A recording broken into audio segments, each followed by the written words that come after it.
এই চারটা অপরাধ কিন্তু কাছাকাছি, একটা থেকে আর একটা সৃষ্টি হয়। চুরির সাথে একটু হিংস্রতা আসলে সেটা বলপূর্বক আদায় হবে। হিংস্রতা, বলপূর্বক আদায়, এটার সাথে যদি মৃত্যু, আঘাত, আটকের ভয় দেখানো হয় তাইলে সেটা দস্যুতা হবে। দস্যুতা হলো 4 জন পর্যন্ত, 5 বা ততোধিক হয়ে গেলে সেটা ডাকাতি হয়ে যাবে। এই জন্য এই 4টা বিষয় কাছাকাছি, এই জন্য মুখস্থ রাখতে হবে। হ্যাঁ হ্যাঁ, কোন প্রশ্ন পাইনি স্যার এই গ্রুপে। না এটা আপনারা তো পরে পরে যুক্ত করে দিলাম, এইমাত্র বাসায় এসে আপনাদেরকে যুক্ত করে দিলাম। আচ্ছা ঠিক আছে, বাসায় এসে পৌঁছাইছি আমি 5 মিনিট মাত্র যুক্ত করে দিয়েছি। আর এই ধারাগুলি আপনারা যেহেতু লিখিত দিবেন আপনারা জানবেন, কিন্তু এই ধারাগুলোর উপরে লিখিতর সাথে সংশ্লিষ্ট কিছু বিষয় আছে সহজ করে দেওয়ার জন্য, এই জন্য আপনাদেরকে যুক্ত করে দিয়েছি এই গ্রুপে।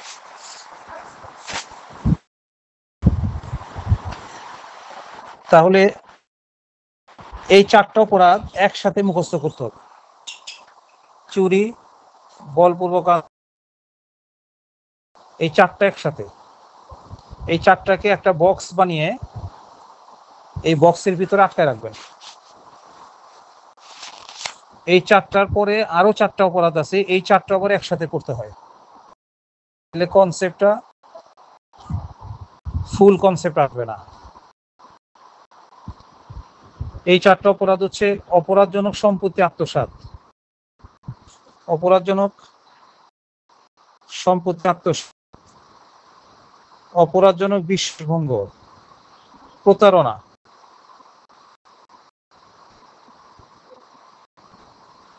এই দেখেন প্রথম 4টা পাঠাই দিলাম, কারণ ম্যাডাম এখন পেয়েছেন। চুরি, বলপূর্বক সম্পত্তি আদায়, দস্যুতা, ডাকাতি। জি স্যার। এই 4টা সবসময় একসাথে পড়বেন। আর এখন আরো 4টা পাঠাই দিলাম, এই 4টা একসাথে পড়বেন, আলাদা আলাদা বক্সে থাকবে। অপরাধজনক সম্পত্তি আত্মসাৎ, অপরাধজনক বিশ্বাসভঙ্গ, প্রতারণা, জালিয়াতি। আর দুটো অপরাধ, এই দুটো আবার একসাথে পড়বেন। এছাড়া পড়ার কিন্তু পরিপূর্ণতা আসবে না। অপরাধজনক নরহত্যা, খুন, এই 10টা অপরাধ এমসিকিউ, রিটেন, ভাইবা 3টা পরীক্ষার জন্য সমগুরুত্বপূর্ণ। কামরুন্নেসা ম্যাডাম বলেন চুরির সংখ্যা কত ধারায়, আর সবাই শুনেন। চুরির সংখ্যা, চুরির শাস্তি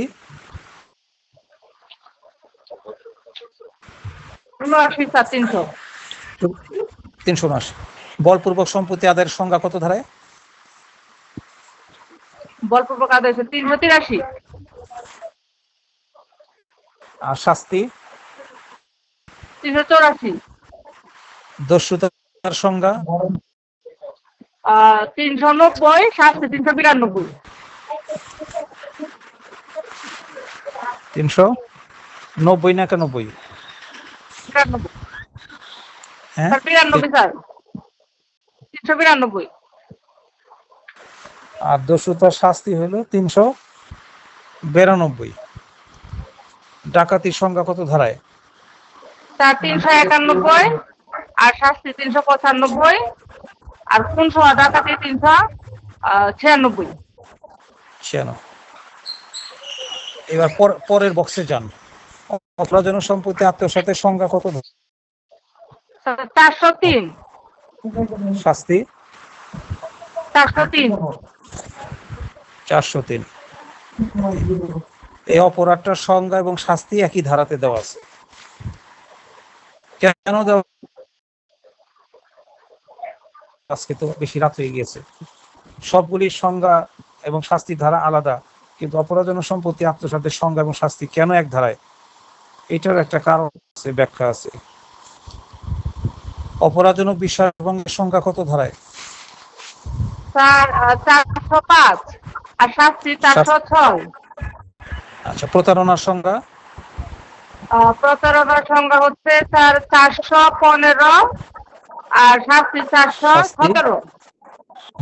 417। জালিয়াতির সংজ্ঞা? 463 হচ্ছে সংজ্ঞা আর 465 শাস্তি। অপরাধ? জি স্যার। আচ্ছা।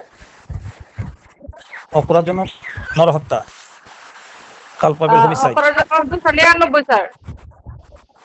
299 ধারায় অপরাধজনক নরহত্যার সংজ্ঞা, শাস্তি হচ্ছে 304। 304। খুনের সংজ্ঞা আর খুনের শাস্তি কত ধারায়? খুনের সংখ্যা হচ্ছে স্যার 302। না স্যার সরি, 300 হচ্ছে খুনের সংখ্যা, 302 হচ্ছে খুনের শাস্তি। বাস, এত সুন্দর হয়েছে। কামরুন্নেসা ম্যাডামকে কিন্তু আপনাদের এই গ্রুপে আমন্ত্রণ জানিয়েছি। উনি এইবার এমসিকিউ এ কৃতকার্য, এক চান্সে এমসিকিউ পাস করেছে। এটা কিন্তু নিঃসন্দেহে সে যে একজন পরিশ্রমী, কঠোর পরিশ্রমী এবং মেধাবী, এটার মধ্যে কোনো সন্দেহ নেই। সবাই ওনার জন্য দোয়া করেন যাতে উনি এক চান্সে পাস করে যায়। এখন আমরা প্রথমে এই 10টা অপরাধের সংজ্ঞা এবং শাস্তির ধারা জেনে নিলাম। কামরুন্নেসা ম্যাডামের এগুলি মুখস্থ আছে, আর আপনারাও কামরুন্নেসা ম্যাডামকে অনুসরণ করে সে যেভাবে বলতে পারলো না দেখে আপনারাও যাতে বলতে পারেন। এখন আমরা যে জায়গাটা আসবো সেটা হচ্ছে, পরীক্ষার জন্য কিন্তু এই 10টা সংজ্ঞা জানতে হবে আপনাদেরকে। এমসিকিউ পরীক্ষাতেও জানতে হবে, কারণ এমসিকিউ পরীক্ষায় এই 10টা অপরাধের যে সংজ্ঞা, এই সংজ্ঞাটাকে বিশ্লেষণ করে অনেক ধরনের এমসিকিউ করতে পারে। লিখিত পরীক্ষাতেও এই সংজ্ঞাগুলা আসতে পারে। জালিয়াতি কাকে বলে? জালিয়াতি কাকে বলে বলেন তো কামরুন্নেসা ম্যাডাম? আপনাদের গ্রুপে কিন্তু চুরি, বলপূর্বক সম্পত্তি আদায়, দস্যুতা, ডাকাতি, চোরাই মাল, এই 5টা সংজ্ঞা দেওয়া আছে, আর নিচের 6টা সংজ্ঞা দেওয়া নাই। গ্রুপে দিয়ে রাখবো, আপনারা সিরিয়াসলি দেখে বুঝে বারবার বিশ্লেষণ করে নিজেরা পড়ার চেষ্টা করবেন। সংজ্ঞার মধ্যে যদি একটা কমাও থাকে, এই কমাটা কেন হয়েছে, এই ব্যাখ্যাটা, বিশ্লেষণটা জেনে আপনাকে সেই জায়গায় কোনো একটা অংশকে অবহেলা করা যাবে না। অনুমতি ব্যতীত, চুরির সঙ্গে আপনি অনুমতি ব্যতীতটা লিখলেন না, অনুমতি ব্যতীত এই কথাটা না লিখলে সংজ্ঞা হবে না। অস্থাবর সম্পত্তি লিখলেন না, তাহলে চুরির সংজ্ঞা হবে না। শুধু সম্পত্তি লিখছেন, তাহলে চুরি হবে না সংজ্ঞা, কারণ স্থাবর সম্পত্তি কখনো চুরি হয় না। এইভাবে 10টা সংজ্ঞায় আমরা যে সংজ্ঞাগুলি দিব সেইগুলি মুখস্থও করতে হবে, তো সেটা বুঝে বিশ্লেষণ করে মুখস্থ করতে হবে। কারণ বুঝে এবং বিশ্লেষণ করে মুখস্থ করলে সেইখান থেকে আপনি এমসিকিউ আসলে আপনারা দিতে পারবেন। আর যদি না বুঝে দায় সারা ভাব নিয়ে মুখস্থ করেন না বুঝে, তাহলে একটা এমসিকিউ অ্যান্সার করতে পারবেন না এই 10টা অপরাধ থেকে।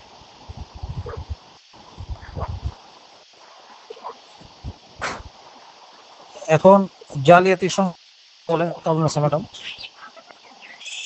কোনো ব্যক্তি বা জনগণের ক্ষতি করার জন্য বা প্রতারণা করার জন্য বা তার দাবি দাবি মানে পরিত্যাগ করতে কোনো মিথ্যা দলিল বা দলিলের অংশ প্রস্তুত মানে করা কি জালিয়াতি? স্যার আমার একটু রিভিশনে ঝামেলা।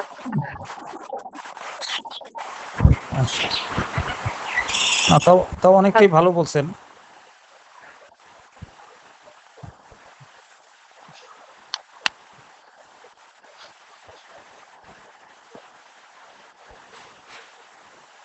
এই জালিয়াতি সংজ্ঞা পাঠিয়ে দিলাম, দেখেন।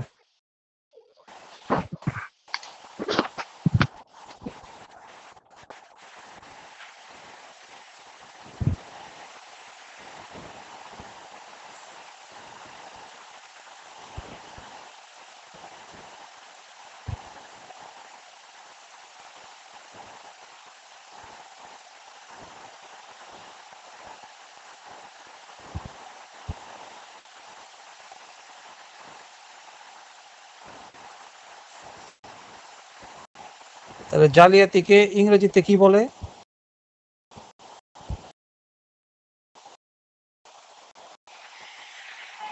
বলেন, জালিয়াতিকে ইংরেজিতে কি বলে?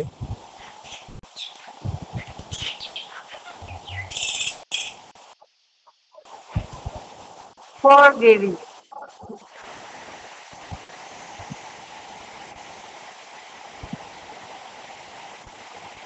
চিটিং তো প্রতারণা। আর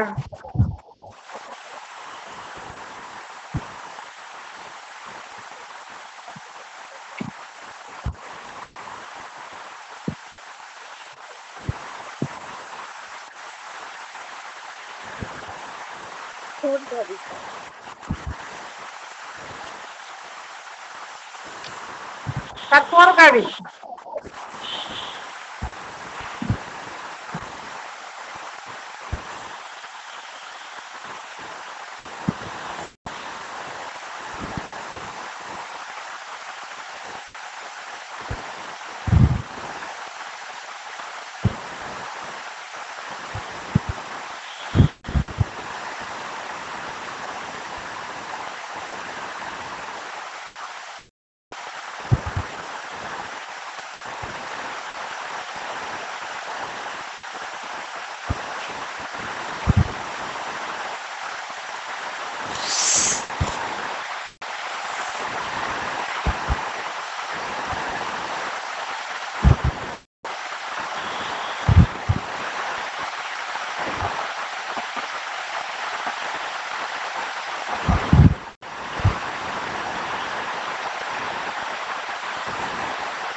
জালিয়াতির সংজ্ঞাটা দেখেন।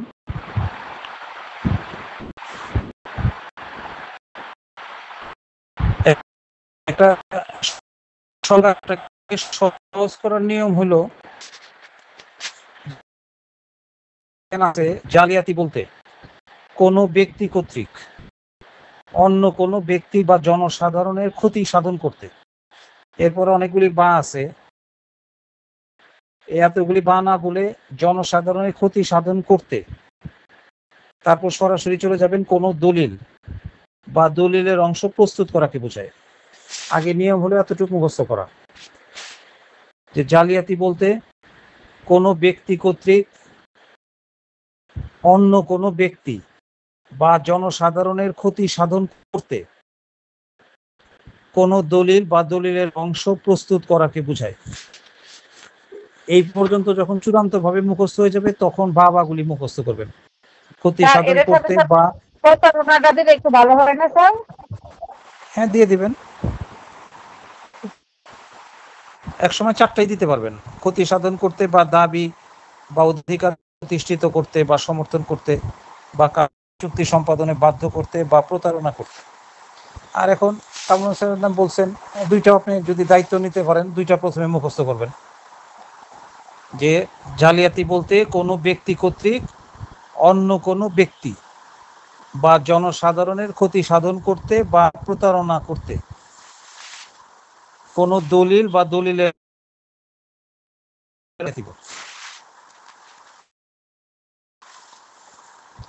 জালিয়াতির একটা উদাহরণ দিই, তাহলে বুঝতে পারবেন প্রতারণা আর জালিয়াতির মধ্যে পার্থক্যটা কি। প্রতারণাটা সাধারণত মুখের কথা বা আচরণে হয়, আর জালিয়াতিটা হয় হলো দলিল পত্রের মাধ্যমে। দলিলের মধ্যে যদি প্রতারণা করা হয়, দলিলের মধ্যে প্রতারণা করে কোনো দলিল বা দলিলের অংশবিশেষ প্রস্তুত করা হয়, তাহলে সেই প্রতারণাটা যেহেতু দলিল বা দলিলের অংশবিশেষ হিসাবে করা হয়েছে, তখন সেই প্রতারণাটাকে আমরা বলবো জালিয়াতি। এই অর্থে আমরা বলতে পারি প্রতারক দলিল প্রস্তুত সমান সমান জালিয়াতি। স্যার প্রতারণার মাধ্যমে কোনো দলিল প্রস্তুত। একটা উদাহরণ দিই তাহলে বুঝতে পারবেন। যেমন আপনি কাউকে 1000 টাকা ধার দিলেন, ধার দিয়ে তাকে বললেন যে তুমি এখানে একটা স্বাক্ষর করো। এই সহজ সরল লোক সেখানে স্বাক্ষর করলো, কিন্তু আপনি বসানোর সময় টাকার অঙ্কটা 1000-এর সাথে আর একটা শূন্য দিলেন, তাহলে কত হইল? 10,000। এটা জালিয়াতি হয়েছে কিনা? জি স্যার, দলিল স্যার, দলিল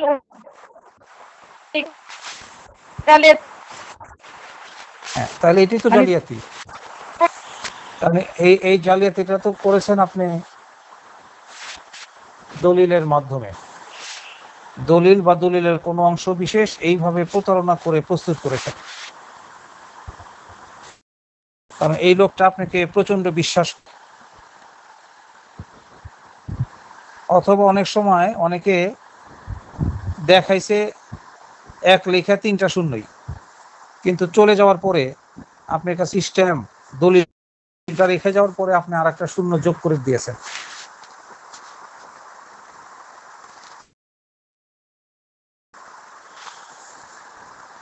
এটা আমার জানা মতো একজন মসজিদেরই পরে সমালোচিত হয়েছে। ধরেন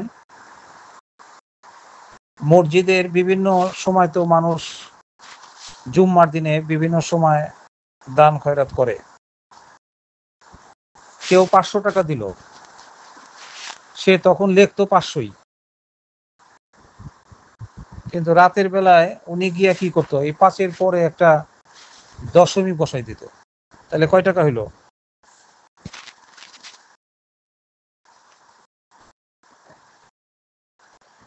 পাঁচের পরে যদি একটা দশমিক বসায় 2টা শূন্য থাকে, তাহলে 5 টাকা হয়ে গেল। তাহলে বাকি 495 টাকা কিন্তু সে আত্মসাৎ তো বুঝেন আপনারা, অপরাধজনক সম্পত্তি আত্মসাৎ, 403 ধারা, নিজের ব্যবহারে পরিণত করা। এই 495 টাকা নিজের পকেটে নিয়ে নিজের ব্যবহারে পরিণত করত, এই ছোট ছোট দশমিকের মাধ্যমে আর কি। কেউ 1 লাখ টাকা দিল, সে 1 লাখ টাকাই লিখতো, কিন্তু রাতের বেলায় একটা দশমিক বসাই দিত, যাতে সেটা 10,000 হয় বা 1000 হয়। সুকৌশলে এটা করত।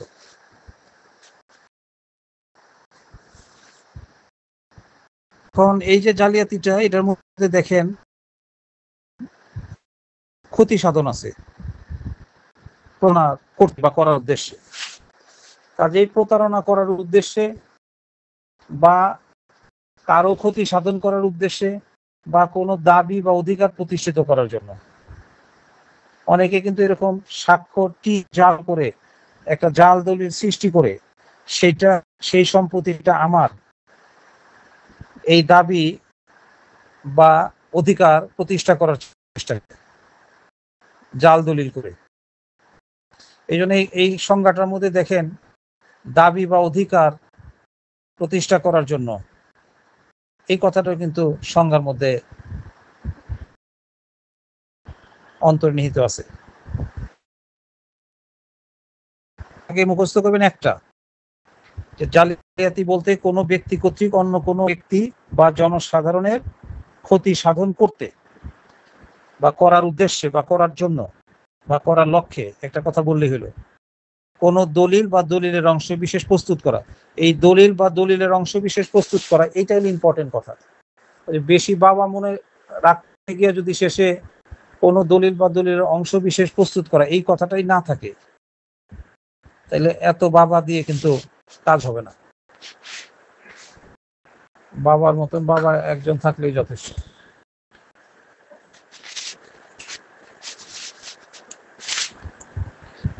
জালিয়াতির শাস্তিটা কি? জালিয়াতির শাস্তি বলেন, কেমন আছে ম্যাডাম? স্যার 1 বছর। ভুল হয়ে গেল স্যার পুরোটা বলবো স্যার? স্যার 2 বছর সশ্রম বা বিনাশ্রম কারাদণ্ড বা অর্থদণ্ড বা উভয় প্রকার দণ্ড। বাস, এইবার হলো, এইবার ঠিক বলেছেন।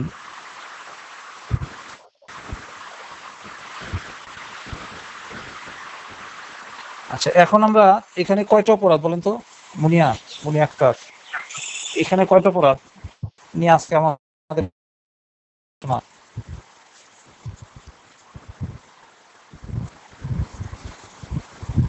প্রতারণার শাস্তি বলেন। প্রতারণার শাস্তি কত বছর? কেমন আছে ম্যাডাম? স্যার প্রতারণা 3 বছর স্যার। এটাও ভুল হয়ে গেল, প্রতারণার শাস্তি হলো 1 বছর।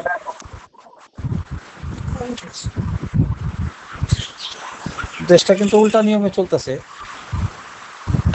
স্যারদের কিন্তু এই শাস্তি মুখস্থ করার দরকার নেই, স্যাররা তো পড়াবে, ইচ্ছা করলে বই দেখাও করাইতে পারে, কিন্তু দেখা গেল যে আমরাই মুখস্থ করে বসে আছি। কিন্তু স্যার সরি স্যার, ছদ্মবেশী প্রতারণা যে ওইটা 3 বছর আমি খেয়াল করি না, ঠিক আছে। এখন এই 10টা অপরাধের ধারা যাতে জীবনে ভুল না হয়, এই 10টা অপরাধের শাস্তি মেয়াদ বা পরিমাণ এটা জীবনে যাতে ভুল না হয়, এই চেষ্টাটা আমি এখন রাখবো আর কি। গবেষণালব্ধ প্রতিবেদন দিব যাতে এই 10টা অপরাধের শাস্তি আর জীবনে কোনোদিন ভুল হবে না। কিন্তু শাস্তিগুলা কিন্তু এরকম যে একটু ভুল করে দিলেই ভুল হয়ে যাবে। প্রতারণার শাস্তি 1 বছরের জায়গায় যদি 3 বছর বলেন, তাহলে নাম্বার পাওয়ার আর কোনো সুযোগ আছে?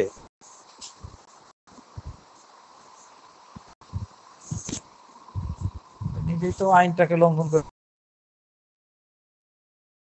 স্যার এগুলা সব মুখস্থ আছে স্যার, একটু পরিমাণ হয়ে যাবে স্যার। না বুঝতে পেরেছি। এখন দেখেন এখানে কয়টা অপরাধ? 10টা অপরাধ কিনা?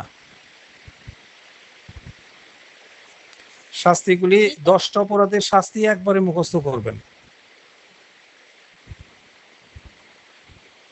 একটু লেখেন, সাদা কাগজ নেন, সাদা কাগজ নিয়ে লেখেন পয়রফলা প্রো।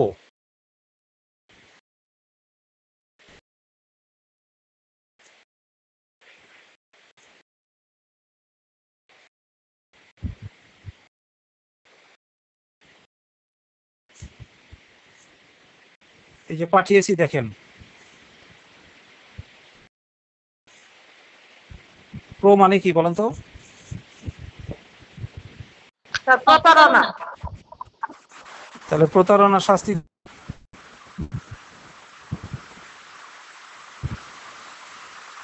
1 বছর। এখন এখানে একটা ব্যাকরণ আইনের শাস্তির মেয়াদের ক্ষেত্রে যে একটা ব্যাকরণ বা গ্রামার আছে সেটা বলি। 7 বছরের নিচে যদি হয়, 7 বছরের নিচে, তাইলে সেটা হবে এরকম যে 1 বছর পর্যন্ত যে কোনো মেয়াদের সশ্রম বা বিনাশ্রম কারাদণ্ড বা অর্থদণ্ড বা উভয়দণ্ড জালিয়াতির শাস্তি এটা তো 7 বছরের নিচে, তাহলে এই একই শাস্তি হবে 2 বছর পর্যন্ত। 1 বছরের জায়গায় শুধু হয়ে যাবে 2 বছর পর্যন্ত। সশ্রম বা বিনাশ্রম কারাদণ্ড যে কোনো মেয়াদের, বা অর্থদণ্ড বা অভয়দণ্ড। অপরাধজনক বিশ্বাসভঙ্গের শাস্তি 3 বছর পর্যন্ত যে কোনো মেয়াদের সশ্রম বা, তাহলে 7 বছর কি কথা? তাহলে এখানে কি বারবার আমার এগুলি মুখস্থ করার দরকার আছে? অর্থ করে রাখলে কি হয়?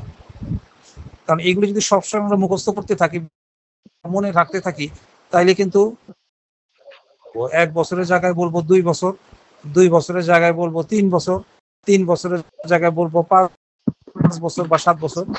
এই জন্য এত কিছু আমরা মনে রাখবো না। আমরা একটা লাইন খালি মনে রাখবো যে কোনো মেয়াদের সশ্রম বা বিনাশ্রম কারাদণ্ড বা অর্থদণ্ড বা অভয়দণ্ড। আর 7 বছর বা তার বেশি হলে 7 বছর এবং তদুপরি অর্থদণ্ড, এবং তদুপরি। যেমন অপরাধজনক নরহত্যার শাস্তি 10 বছর কারাদণ্ড এবং তদুপরি অর্থদণ্ড। আমরা এই দুইটা লাইন 7 বছরের নিচের শাস্তি আর 7 বছর উপরে মুখস্থ করবো, আর মুখস্থ রাখবো হচ্ছে এখন শুধু মেয়াদটা। তাহলে প্রো মানে প্রতারণা, প্রতারণার শাস্তি কত বছর বলেন? এখন এই কারাদণ্ড বা অর্থদণ্ড বা অভয়দণ্ড। এইবার আসেন, এই 10টা অপরাধের মধ্যে 2টা অপরাধ আছে যে 2টা অপরাধের শাস্তি হবে, 2টা অপরাধ আছে যে 2টা অপরাধের শাস্তি হবে 2 বছর। এই 10টা অপরাধ নিয়ে কিন্তু পড়াশোনা, এই 10টা অপরাধ একসাথে মাথায় রাখবেন। এই 10টা অপরাধের মধ্যে 2টা অপরাধ আছে যে 2টা অপরাধের সর্বোচ্চ শাস্তি হলো 2 বছর। এই 2টা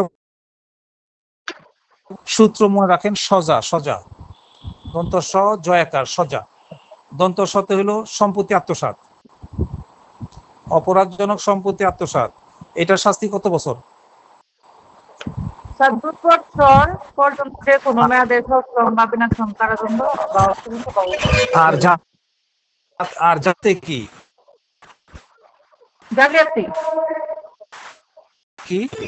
তাইলে সজা মানে সম্পত্তি আত্মসাৎ, অপরাধজনক সম্পত্তি আত্মসাতের শাস্তি আর জালিয়াতির শাস্তি কিন্তু 2 বছর।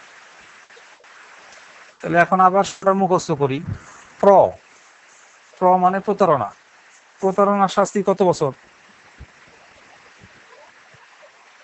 1 বছর।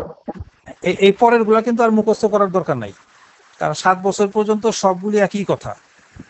যে কোনো মেয়াদের 1 বছর পর্যন্ত সশ্রম বা বিনাশ্রম কারাদণ্ড বা অর্থদণ্ড বা অভয়দণ্ড, 2 বছর পর্যন্ত যে কোনো মেয়াদের সশ্রম বা বিনাশ্রম কারাদণ্ড বা অর্থদণ্ড বা অভয়দণ্ড। এইভাবে 7 বছরের নিচে সবগুলো আমরা মুখস্থ বারবার করতে যাবো কেন? এতে দেখা যাবে ওই লাইনগুলোই আমার মনে থাকবে, কিন্তু 1 বছরের জায়গায় 2 বছর, 2 বছরের জায়গায় 3 বছর, এই জায়গাগুলো ডিসপ্লেসড হইতে থাকবে। এই জন্য আমরা এটা কখনোই করব না। আমরা মুখস্থ করব প্রতারণার শাস্তি 1 বছর, সজা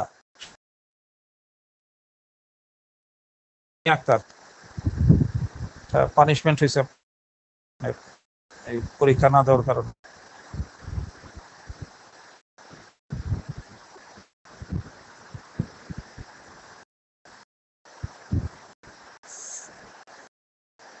যেহেতু আজকে পড়তেছি পরীক্ষা না দেওয়ার একটা শাস্তি বলি, এর আগামী ক্লাস থেকে পরীক্ষা না দিলে প্রাথমিক একটা শাস্তি আমরা নির্ধারণ করতেছি এখনই।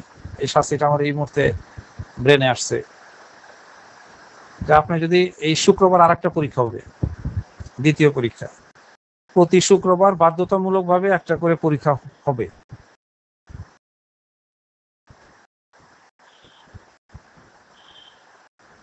পরীক্ষাটা গ্যাপ দিলে পরের ক্লাসে শাস্তি হলো 10 মিনিট পরে আপনাকে লাইনটাকে সংযুক্ত করে দিব।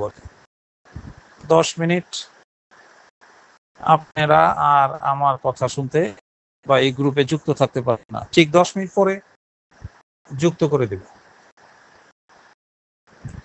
এখানে অর্থদণ্ড আপনাদের কাছে কোনো বিষয় না, এখানে অর্থদণ্ড দিয়ে আপনাদের চরিত্র সংশোধন করার সুযোগ নেই, বরং পড়ার অধিকার থেকে বঞ্চিত হলে 10 মিনিটে কিন্তু অনেক গুরুত্বপূর্ণ কথা আমরা বলবো। এই 10 মিনিট গুরুত্বপূর্ণ কথা শোনা থেকে, জানা থেকে আপনি বঞ্চিত হবেন। শাস্তিটা কি মেনে নিলেন কিনা? মেনে নিলে সেটা কার্যকর হয়ে যাবে।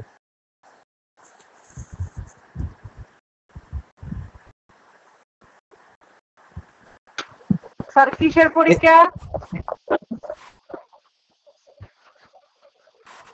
আমরা পরীক্ষা নিচ্ছি আমরা। গত শুক্রবার একটা পরীক্ষা দিয়েছে, এই পরীক্ষায় শারমিন আক্তার, উনি কত পেয়েছেন? 8, সম্ভবত 8 পেয়েছেন 10-এর মধ্যে।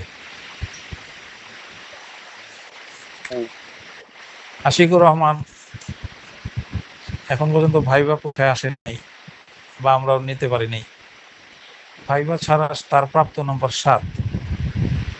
ভাইবা দিলে যদি 2-এ 2 পেত তাহলে তার 9 হইতে পারত।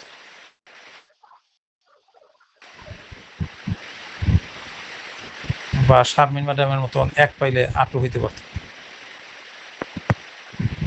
কিন্তু আপাতত যে ফলাফল প্রাপ্ত আমার হাতে, তাতে কিন্তু এই গ্রুপে সবচেয়ে শেষে যুক্ত ছাত্রী তানিয়া আক্তার, ওনাকে নিয়ে আসছেন। তানিয়া আক্তার কত পেয়েছেন?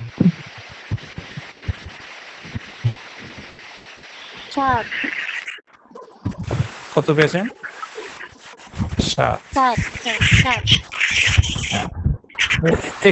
একটু হিংসা লাগতেছে কিনা যে আমি যাকে নিয়ে আসলাম সেই ফার্স্ট হয়ে গেল, এরকম কি হিংসা হচ্ছে কিনা? যে যেমন পরিশ্রম করবে তেমন পাবে। শারমিন আপা অনেক করতেছে। এই সম্পর্কে, এই পড়াশোনার বিষয়ে কিন্তু হিংসাটা থাকতে হবে। একজন শিক্ষাবিদ, বাংলাদেশের উল্লেখযোগ্য একজন শিক্ষাবিদ, উনি বলেছেন যে তোমরা কোনো বিষয়ে হিংসা করবে না, শুধুমাত্র পড়াশোনার বিষয়টা ছাড়া। পড়াশোনার বিষয়ে হিংসা মানে কিন্তু এইটা না যে শারমিন ফার্স্ট হয়ে গেল আর আমি ওনাকে বিষ খাইয়ে মেরে ফেললাম, তাইলে আমি ফার্স্ট হইতে পারবো, এরকম হিংসা না। এই হিংসা বলতে এই শিক্ষাবিদ বোঝানোর চেষ্টা করেছেন যে পড়াশোনার ক্ষেত্রে প্রতিযোগিতা, যে শারমিন তাহলে নিশ্চয়ই তানিয়ার চেয়ে বেশি পড়াশোনা করেছে। 1 নাম্বার যে, হ্যাঁ বলেন স্যার, আপনার কথা গুরুত্ব দিয়ে স্যার ওই যে তুষার ভাইয়ের সাথে আমি প্রতিদিন মনে করেন 4-5 বার ফোন দিয়ে আমাদের প্রবলেম গুলো সলভ করতাম। আর উনি কি পড়তো তার থেকে বেশি পড়ার জন্য ওইরকম ভাবে আমরা একটা ইয়ে করে পড়তাম সবসময়। এখন সেটাই, হ্যাঁ এই প্রতিযোগিতাটা করি নাই ওরকম। হ্যাঁ, এই প্রতিযোগিতা কিন্তু রাখতে হবে। আপনি যদি একটা কলেজ, ইউনিভার্সিটিতে বা যে কোনো জায়গায় ফার্স্ট হইতে চান, তাইলে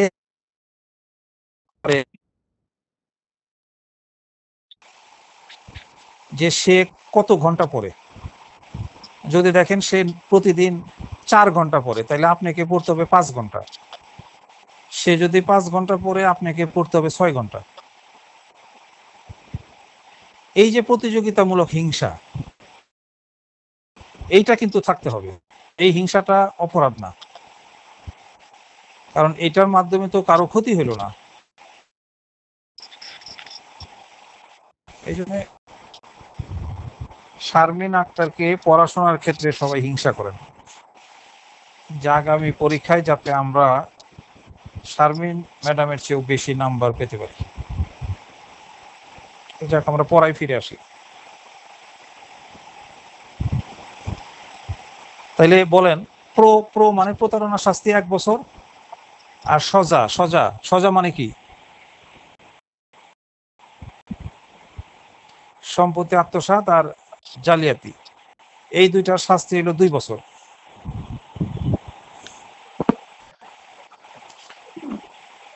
এবার দিব 3 বছরের শাস্তি কোনগুলি।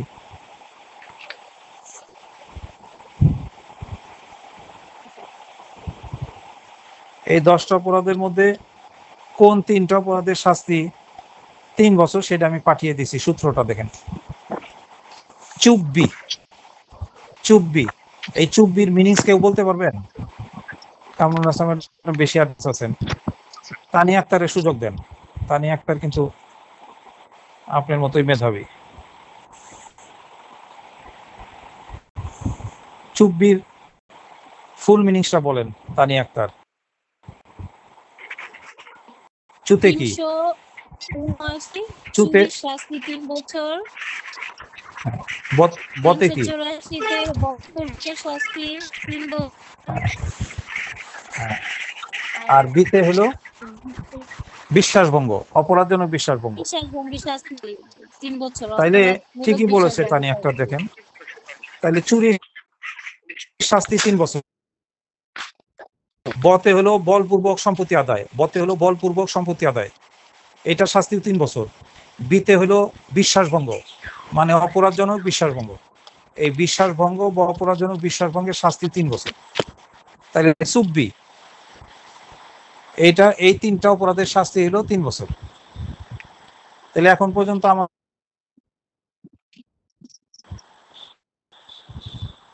6টা আসছে কিনা?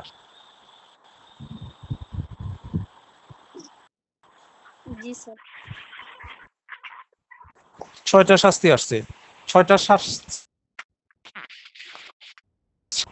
3টা ক্যাটাগরিতে, 1 বছর, 2 বছর, 3 বছর। এখন এইভাবে একটু মুখস্থ করি। 1 বছর শাস্তি কোন অপরাধের? প্রতারণা। 2 বছর শাস্তি কোন কোন অপরাধের? জালিয়াতি। আপনি যে সূত্র তো বললেন না। সজা। সূত্র বললে সজা, সূত্র বললে সুবিধা হবে। 2 বছর হলো সজা। এই সজাটা এটা ব্রেনে রাখবেন আর। আর এটার মাধ্যমে কামরুল হাসান ম্যাডামরা এখন কি করবেন? আপনাদের এই লিখিত পাস করতে গেলে কিন্তু এরকম, আজকে আমি 10টা বলেছি, কিন্তু কমপক্ষে 30টা অপরাধ সম্পর্কে শাস্তির ধারা নিয়ে পড়াশোনা করে আপনাকে পরীক্ষার হলে যাইতে হবে। লিখিত পরীক্ষা 28 তারিখ। এই বাকি 20টা অপরাধকে এইভাবে সূত্র দিয়া বানায়া শর্ট করে ফেলতে হবে। তাহলে শাস্তির মেয়াদ নিয়ে কিন্তু লিখিত পরীক্ষা, জালিয়াতি শাস্তি তো, জালিয়াতি শাস্তি কি, প্রতারণার শাস্তি কি, এরকম প্রশ্ন লিখিত পরীক্ষায় হইতেই পারে। এমসিকিউতে হবে প্রতারণার শাস্তি কত বছর, কত দিল 1 বছর, 2 বছর, 3 বছর, 7 বছর। সঠিক হবে কোনটা? প্রতারণার শাস্তি 1 বছর, 3 বছর, 5 বছর না 7 বছর? 1 বছর। 1 বছর। স্যার ওরকম আছে সশ্রম না বিনাশ্রম? ওই যে মানহানি আসছে এবার স্যার, আমি সশ্রম দিয়ে আসছি স্যার। ওই জন্য 1 নম্বর কাটা গেছে। 1 নম্বর না তো 0.25, আর সঠিক দিতে পারলে আরো 1 পাইতেন। তাহলে আপনার ক্ষতি হয়েছিল 101 নম্বর আর কি, 1.25 নাম্বার ক্ষতিগ্রস্ত হয়েছে। রিস্ক হয়ে যেত কিন্তু যদি অন্যান্য প্রশ্ন খারাপ হয়ে যেত। এবার কিন্তু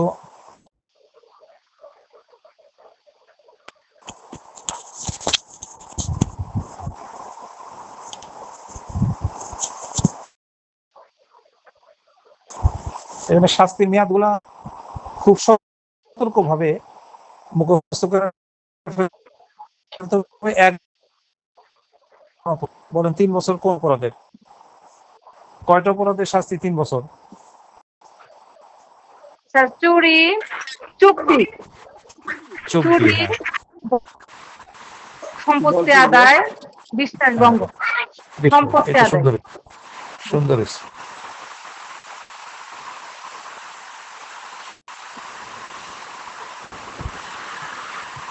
এবার বলতে পারবেন কি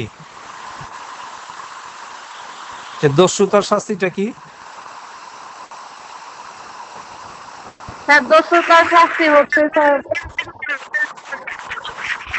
মানে অনধিক 10 বছর সশ্রম কারাদণ্ড বা অর্থদণ্ড।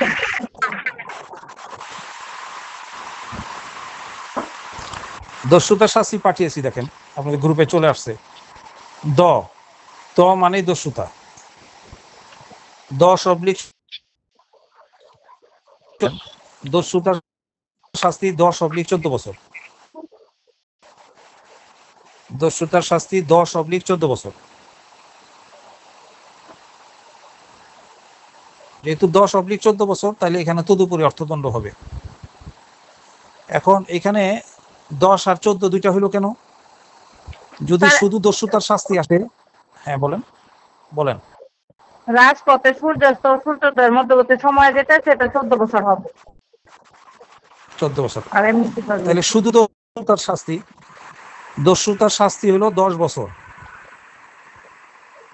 কারাদণ্ড। যদি পরীক্ষার মধ্যে পেঁয়াজ, হ্যাঁ বলতেছি, যদি পরীক্ষার সময় পেঁয়াজ লাগে লিখিত পরীক্ষায় যে এটা সশ্রম হবে না বিনাশ্রম হবে, এটা আপনি এই মুহূর্তে,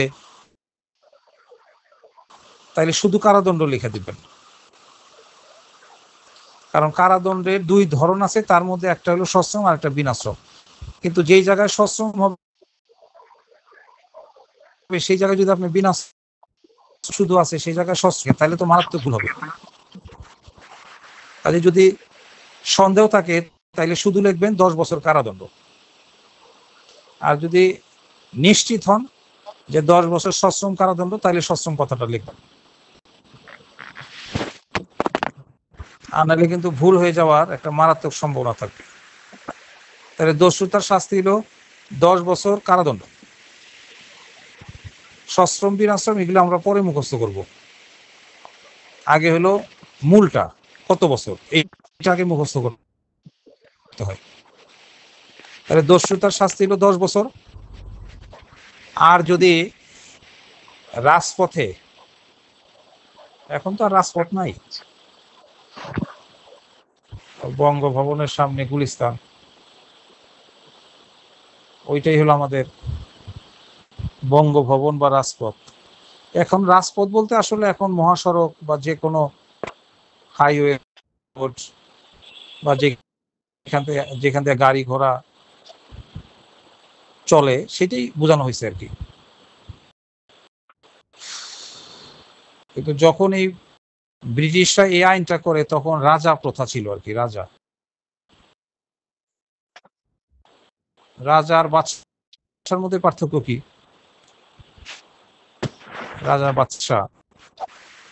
রাজা আর বাদশার মধ্যে কি পার্থক্য? আচ্ছা, দস্যুতা, তাইলে দস্যুতার শাস্তি 10 বছর। এটা যদি রাজপথে হয় রাতের বেলা মানে সূর্যাস্ত থেকে সূর্যোদয় পর্যন্ত।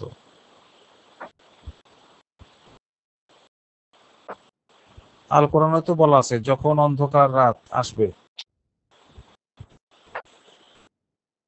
তাহলে রাত পথে সূর্যাস্ত থেকে সূর্যোদয়, বা অনেক সময় এটা বলতে পারে রাতের বেলা, তাহলে সেইটার শাস্তিটা বেড়ে যাবে। কেন বাড়বে কেউ বলতে পারবেন? দিনের বেলা দস্যুতা করলে 14 বছর, আর রাতের বেলা দস্যুতা করলে একই তো দস্যুতা।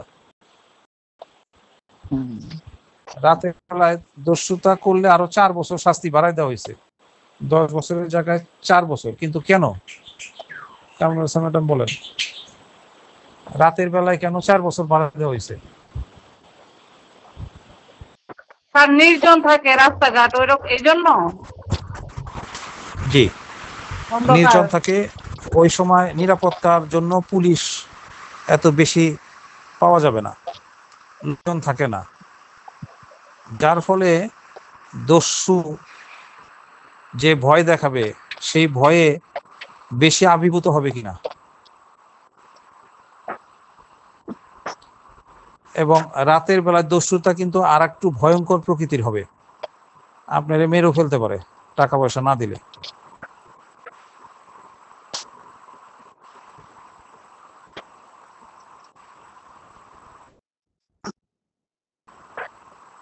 এই জন্য রাতে তো আমাদের ভয় পাওয়ার সম্ভাবনা বেশি থাকে। এই যে ভূতের ভয়, পৃথিবীতে ভূত বলে কিছু নাই।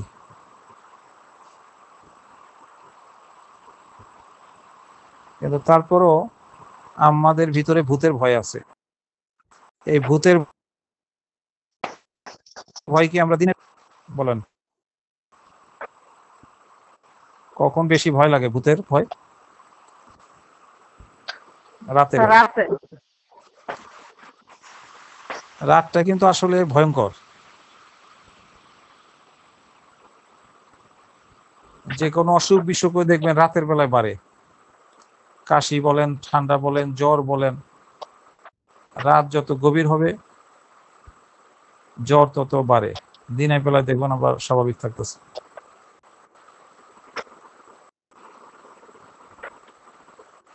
যাই হোক, রাতটা যেহেতু ভয়ের বেশি, আর দস্যুতার সংজ্ঞার মধ্যেই তো বলা আছে মৃত্যু, আঘাত বা আটকের ভয়, ভয়ে অভিভূত করে।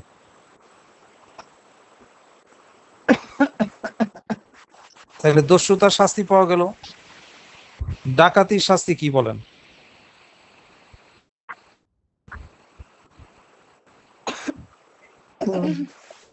স্যার যাবজ্জীবন বা 10 বছর।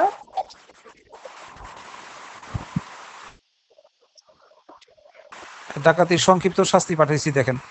এই সংক্ষিপ্ত শাস্তিগুলো কিন্তু একটা নোট করে রেখে দিয়ে।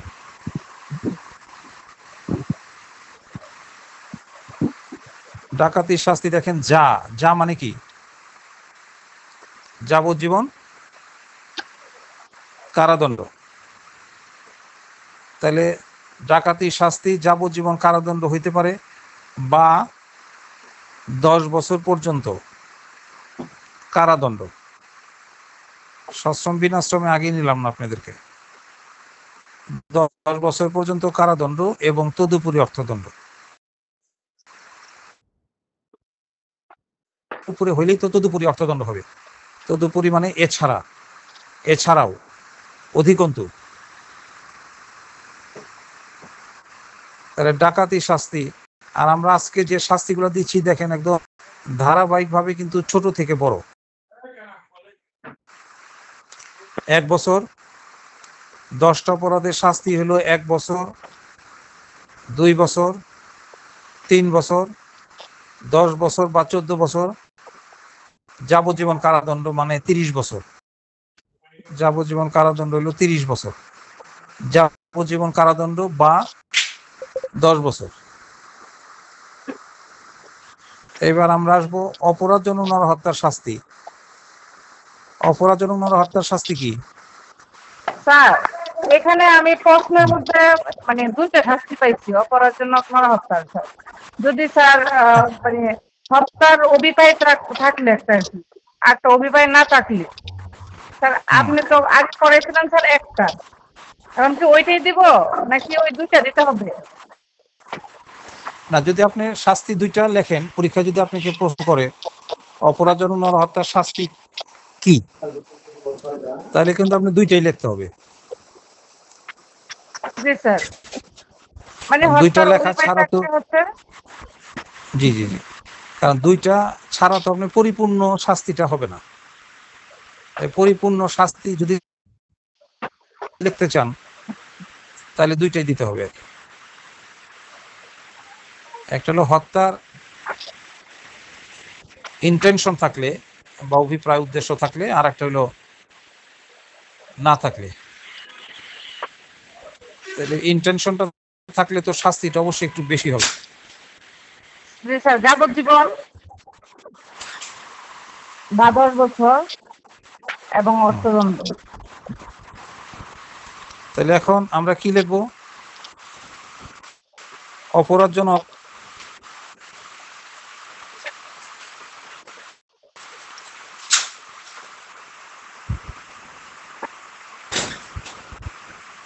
নরহত্যা। আচ্ছা, এটার শাস্তি কি? নর্মাল শাস্তিটা বলেন আগে। 10 বছর নাকি? জি স্যার, 10 বছর।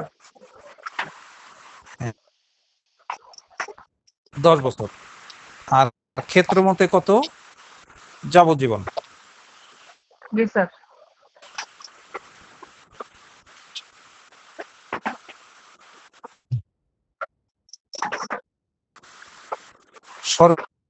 দেওয়ার পর কিন্তু একটা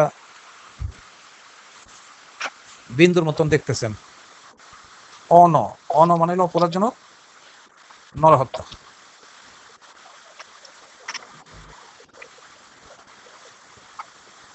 এটার শাস্তি হলো 10 বছর। আর যদি অভিপ্রায় নিয়ে নরহত্যা করা হয়, অপরাধজনক নরহত্যা, তাহলে সেটা যাবজ্জীবন পর্যন্ত হইতে পারে। কিন্তু আগে বলে নিতে হবে 10 বছর, তারপর ওইটা যখন বর্ণনা করবেন তখন যাবজ্জীবনটা আগে আসবে, 10 বছরটা পরে যাবে। আর অপরাধজনক নরহত্যার শাস্তি আসবে, যাবজ্জীবনটা পরে লিখলে এটা একটু শোভনীয় হবে। খুনের শাস্তি বলেন। স্যার যাবজ্জীবন, মৃত্যুদণ্ড বা যাবজ্জীবন এবং অর্থদণ্ড।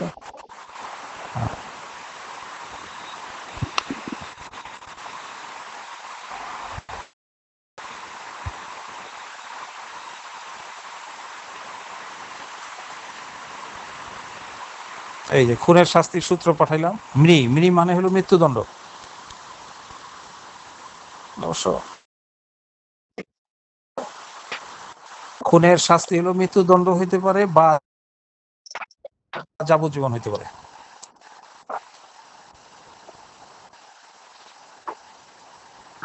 আর 3 মিনিট, লিখিত পরীক্ষার্থী কয়েকজন আছেন এখানে, এই জন্য তাদের জন্য 2টা সমস্যা বলে আজকের ক্লাস শেষ করি।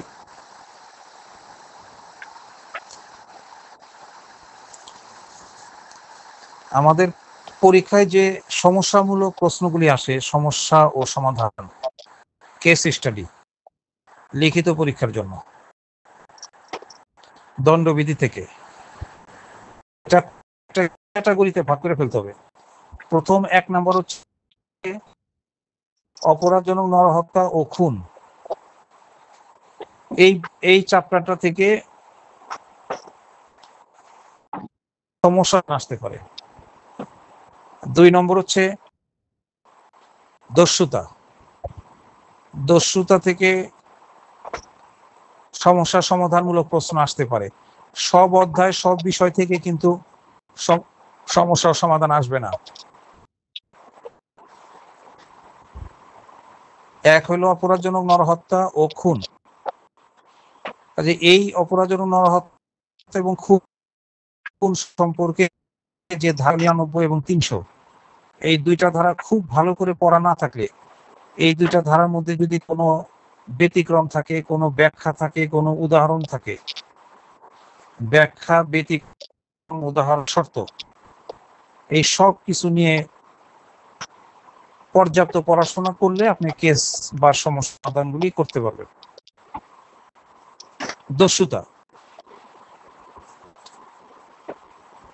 দস্যুতা নিয়ে 390 ধারায় যে সংজ্ঞাটা দেওয়া আছে, পুরো সংজ্ঞাটা A to Z নিয়ন্ত্রণে রাখতে হবে, তাহলে দস্যুতা সম্পর্কে যে কোনো সমস্যার সমাধান করতে পারবেন। আর একটা চ্যাপ্টার বলি, আর একটা চ্যাপ্টার হচ্ছে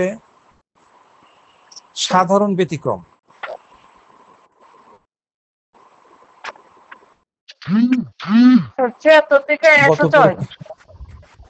গত পরীক্ষায় ফার্স্ট হয়েছেন।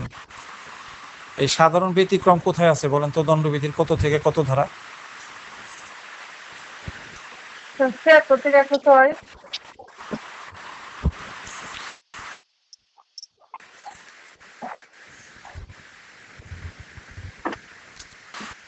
এই সাধারণ ব্যতিক্রম থেকে কিন্তু বেশ কিছু সমস্যা সমাধান পরীক্ষায় আসে। আজকে যেহেতু রাত গভীর, রাত হইলে ভয়ের একটা কারণ,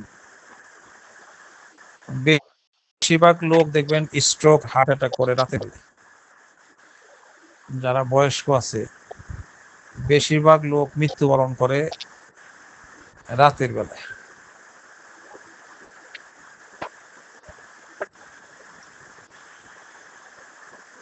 এখন সাধারণ ব্যতিক্রম, মানে ৭৬ থেকে ১০৬ ধারা, এর মধ্যে বেশ কিছু ধারা থেকে আমাদের পরীক্ষায় সমস্যা ও সমাধানমূলক প্রশ্ন আসে। তার মধ্যে একটা নোট রাখেন। এই মুহূর্তে যেহেতু রাত অনেক হয়ে গেছে, ১২টা ৭, আর আমি কর্মব্যস্ততার মধ্যে আবার একটা রোগী দেখে গ্রিন লাইফ হাসপাতাল, জরুরি মুমূর্ষ, এই রোগীদের দেখে ফিরে আসাতেই ক্লাস শুরু করতে দেরি হয়ে গেছে আমাদের কাছে। এই জায়গাটা কিন্তু আপনাদের ক্ষমা সুন্দর দৃষ্টিতে দেখতে হবে। সমালোচনায় লিপ্ত হওয়া যাবে না।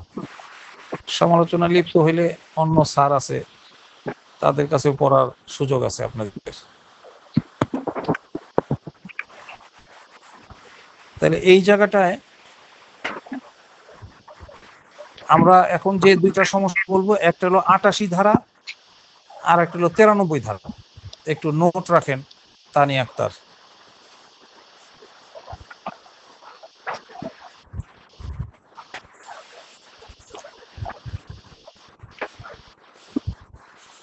তানিয়া আক্তারকে ধন্যবাদ এবং কৃতজ্ঞতা জানাচ্ছি, কারণ আপনি শারমিন আক্তারের মতো মেধাবী একজন ছাত্রীরে, মেধাবী ছাত্র কিন্তু প্রতিষ্ঠানের বা স্যারের সুনামটা বজায় রাখতে পারে। খারাপ একটা ছাত্র ধরে আনলে, তানিয়া একটা রিকোয়েস্ট করলে হয়তো সেই খারাপ ছাত্রটাও আমাকে রাখতে হইতো, কিন্তু এই ছাত্রটা কিন্তু আমার ভাবমূর্তি সুনাম নষ্ট করতে পারে। ভালো ভালো কলেজ ইউনিভার্সিটি কিন্তু খারাপ ছাত্র ভর্তি করতে চায়, যেমন নটরডাম কলেজ, ঢাকা কলেজ, এখানে নিবেই হলো মেধাবী ছাত্রদের, তাদেরকেই মানুষ গড়ার জন্য প্রস্তুত করে দিবে। কারণ তারা বিশ্বাস করে যে ঘষে মেজে যারা অমনোযোগী, অবহেলাকারী, এই অমনোযোগী অমেধাবী ছাত্রছাত্রীদের ঘষা মাজা করলেও কোনো লাভ নেই।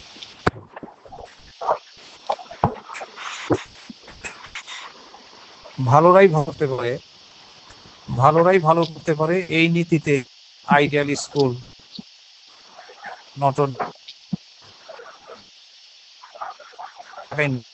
ঢাকা ইউনিভার্সিটিতে কি কোন মেধাবী ছাত্রছাত্রী চান্স পায়? কোনো মেধাবী ছাত্রছাত্রী ঢাকা ইউনিভার্সিটিতে চান্স পায় না। তাহলে তার ভালো করার চেষ্টা করে। আর খারাপ কিছু প্রতিষ্ঠান তো রয়ে গেছে, জগন্নাথ ইউনিভার্সিটি, তিতুমির কলেজ, এইগুলোতে চান্স নেওয়া যাবে। এখন আসেন ৮৮ এবং ৯৩ ধারা। এই দুটো ধারার উপরে কিন্তু ডাক্তার রোগী, এই ডাক্তার রোগী সমস্যা, সংক্ষেপে মনে রাখেন, ডাক্তার রোগী সমস্যা সমান ৮৮ বা ৯৩ ধারা। তাহলে আপনাদের ডাক্তার রোগী সমস্যা, এই সমস্যাটা মনে হলেই আপনার ধারা কত মনে করতে হবে বলেন? আমি সমস্যা করতেছি, ডাক্তার রোগী সমস্যা, এটা মাথায় আসলে আপনার সামনে দুইটা ধারা চলে আসবে আপনার চোখের সামনে, ৮৮ অথবা ৯৩। এই দুইটা ধারার যে কোনো একটা ধারা দিয়ে ডাক্তার রোগীর সমস্যা পরীক্ষায় যেটা আসবে সেটা সমাধান, ধারা দিয়ে সমাধান করলে হবে না। আর একটা কত,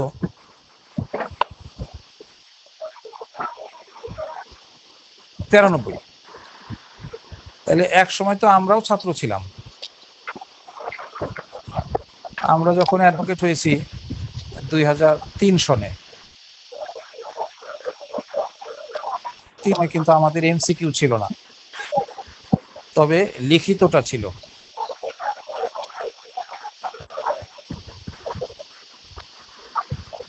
এই লিখিত পরীক্ষায় কিন্তু আমাদের এই সমস্যাগুলো ছিল। আমাদের সময় থেকেই সমস্যাগুলো পরীক্ষায় আসতো। কাজে তখন আমরা কিন্তু এই সমস্যাগুলোকে ছোট করে ফেলছি ছাত্র অবস্থা থেকে। ডাক্তার রোগী সমান সমান 88 বা 93 ধারা। এখন কোন কেস বা কোন সমস্যার সমাধানে 88 আসবে আর কোন সমস্যার সমাধানে 93 আসবে, এই জায়গাটা এখন আমি একটু চিহ্নিত করে আপনাদেরকে পৃথক করে দেখাবো আর কি। একজন ডাক্তার যদি সরল বিশ্বাসে রোগীর অপারেশন করে এবং সেই অস্ত্রোপচারে যদি রোগী মারা যায়, আবার বলতেছি, একজন ডাক্তার সরল বিশ্বাসে একজন রোগীর অপারেশন করছে, একজন ডাক্তার বা সার্জন উনি সরল বিশ্বাসে রোগীর মঙ্গলের জন্য রোগীর অপারেশন করেছে বা অস্ত্রোপচার করেছে, কিন্তু রোগী মারা গিয়েছে। এই ক্ষেত্রে ডাক্তার অপরাধী। এইটা হচ্ছে 88 ধারার কথা। কত ধারার কথা? 88। তাহলে একদম ছোট করে মনে রাখেন, অস্ত্রোপচার। তাহলে ডাক্তার রোগী অস্ত্রোপচার সমান সমান কত ধারা? 88। পুরা সমস্যা যদি মনে রাখতে চান 40-50টা সমস্যার সমাধান, তাহলে এইগুলি মনে থাকবে। এই শেষে গিয়ে দেখবেন চুরির সংজ্ঞায় ভুলে গেছেন, চুরির সংজ্ঞায় আর মনে নাই। চুরির সংজ্ঞা যে 378 ধারায়, এইটা আর মনে নাই। তাহলে ওই দিকে বেশি লোড পড়ে যাবে, এই দিকে ভুলে যাবেন। এইটা তো একটা ক্ষতির কারণ। এই জন্য 40-50টা সমস্যা একবারে বড় আকারে মনে রাখা যাবে না। আমরা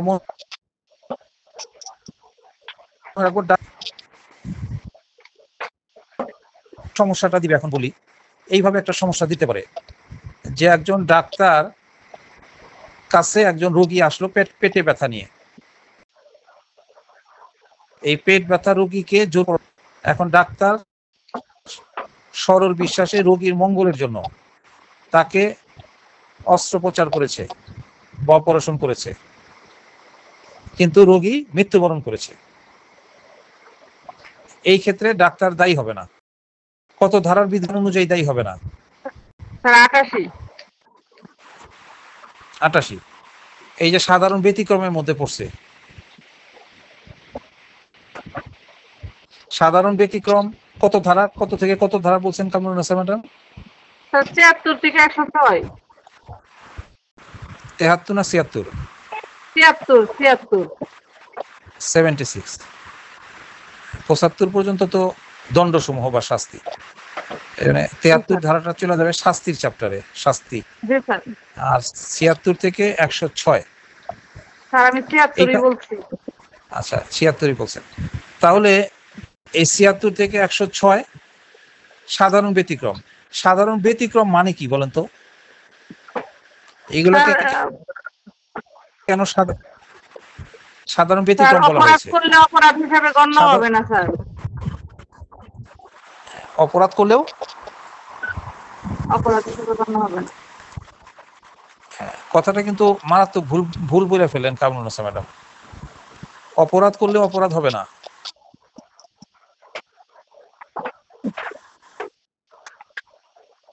আপনি বলে ফেলেন অপরাধ করলেও অপরাধ, তার মানে তো হ্যাঁ, আপনি বলবেন যে ব্যতিক্রম মানে হলো যে এমন কিছু কাজ আছে যে কাজগুলি করলে অপরাধ হবে না। অপরাধ করলে অপরাধ হবে না এটা না, কিন্তু এই 76 কাজ আছে যে কাজগুলি করলে কোনো অপরাধ হবে না, যদিও আপাত দৃষ্টিতে সাধারণ অর্থে সেটাকে অপরাধ বলে মনে হয়, তারপর অপরাধ হবে না। এইটা হলো ব্যতিক্রম। কাজে আমরা বলবো কোনো কাজ করলে অপরাধ হবে না,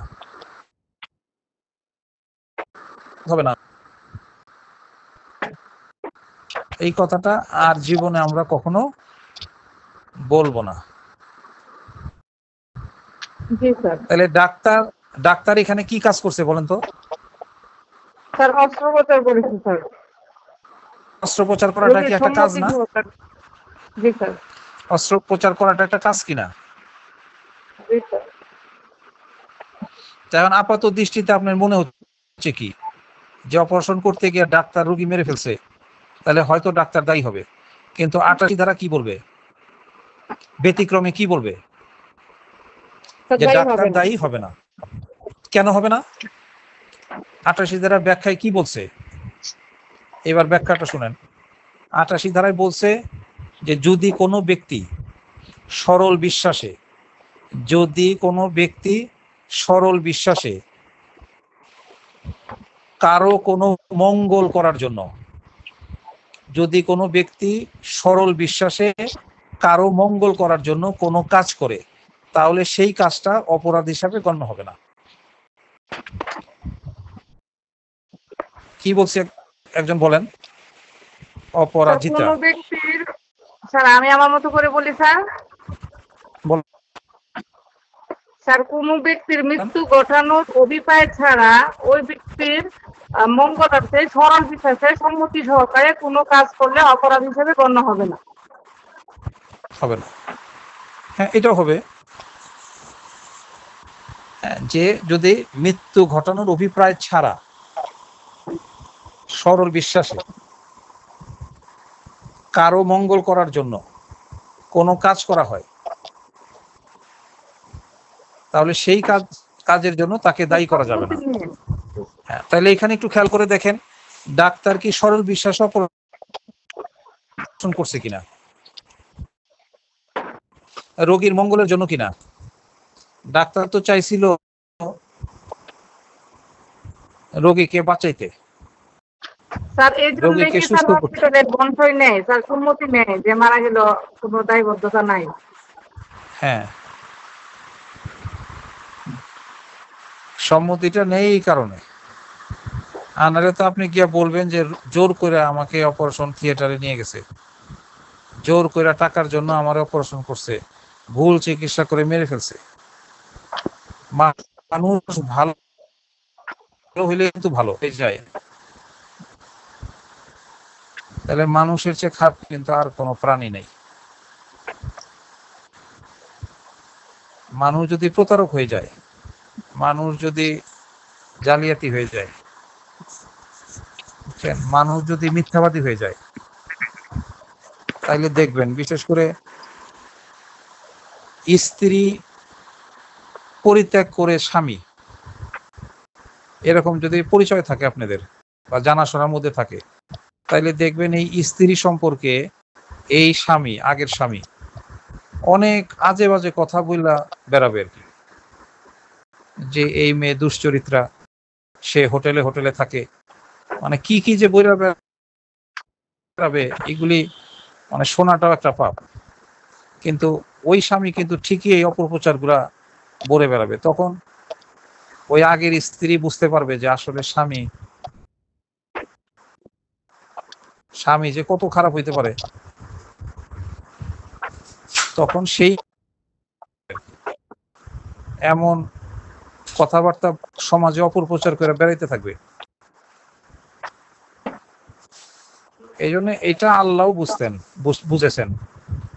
এই জন্য মানুষ হাসরের ময়দানে গিয়ে যাতে এই কথা বলতে না পারে যে তুমি কি চাইছো আর কি চাও নাই, এটা তো আমাদেরকে বলো নাই। এই জন্য আল্লাহ আগেই কোরআন নাজিল করে দিছে। কোরআন নাজিল করে কি কাজ করবেন আর কি কাজ করবেন না, আদেশ নিষেধ, আল্লাহর ইচ্ছা শক্তির আদেশ নিষেধ, এটাই কিন্তু কোরআন। আল্লাহ কি চায় কি চায় না, পুরা কোরআন জুড়ে এটারই ব্যাখ্যা। এখন কি হাসরের ময়দানে আমরা কোনো ফাজিল মানুষ গিয়া বলতে পারবো যে তুমি কি চাইছো আর কি চাও নাই, আমাদের যদি জানাইতা তাইলে আমরা ভালো হইয়া চলতাম। এই কথা বললে আল্লাহ সাথে সাথে বলে দিবে যে কেন তোমরা কি আমার বাণী পাও নাই, আল কোরআন কি তোমাদের কাছে পৌঁছায় নাই। এক কথাতেই এই ফাজিল মানুষের কথা শেষ হয়ে যাবে। অনেক রোগীরা এরকম প্রতারণা করতো, ডাক্তারে হাতে পায়ে ধরে বাবা মা বলে অপারেশন করাইছে, করানোর পর যখন ক্ষতি হয়েছে এই ডাক্তারের বিরুদ্ধে এখন সে, এবং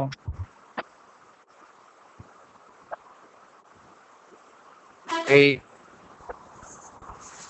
মব জাস্টিসের মতন এই রোগীর আত্মীয় স্বজন গ্রামবাসী তারা গিয়ে পুরা হাসপাতাল ভাঙচুর করে ডাক্তাররে আক্রমণ করে অনেক কিছুই করছে, মামলা মোকদ্দমা পর্যন্ত করছে। এই জন্য ডাক্তার এখন ওই আন্ডারটেকেন বা এই অঙ্গীকার নামাটা নিয়ে নেয়। কিন্তু যদি এরকম মুমূর্ষ হয় যে অ্যাক্সিডেন্ট হয়ে পড়ে রয়েছে, তারে পুলিশ রাস্তা থেকে তুলে নিয়ে এখন কি সম্মতি নেওয়ার সময় আছে, সুযোগ আছে কিনা বলেন?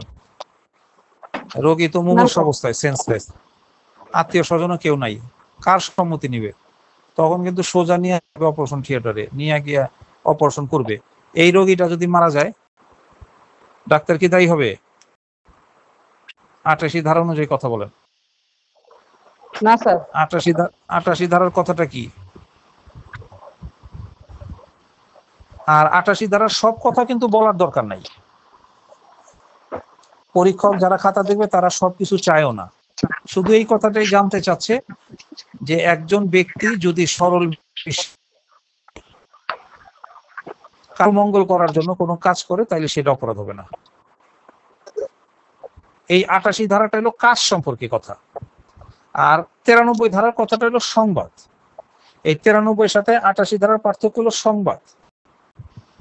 ডাক্তার যদি সব বিশ্বাসে কোনো সংবাদ দেয় রোগীকে, এই সংবাদ শুনে যদি রোগী মারা যায়, আগেরটা কিন্তু ৮৮ ধারায় কিন্তু সংবাদ কথাটা ছিল না, ওইখানে ছিল কাজ, অস্ত্রোপচার। আর ৯৩ ধারার সংবাদ। ৯৩ সমস্যাটা আসে যে একজন ডাক্তার রোগীকে বলল যে আপনি আর বাঁচবেন না, হয়তো ক্যান্সার 4th স্টেজে চলে গেছে। 4th স্টেজে ক্যান্সার চলে গেলে তো আর বাঁচার কোনো সুযোগ নেই। হ্যাঁ, তাহলে ডাক্তার বলল কি? ডাক্তার রোগীকে সরল বিশ্বাসে বলল যে আপনি আর বাঁচবেন না। এই কথা শোনা মাত্রই রোগী মারা গেল। এই ক্ষেত্রে কি ডাক্তার দায়ী হবে? না স্যার। কত ধারা অনুযায়ী দায়ী হবে না? স্যার ৯৩ ধারা।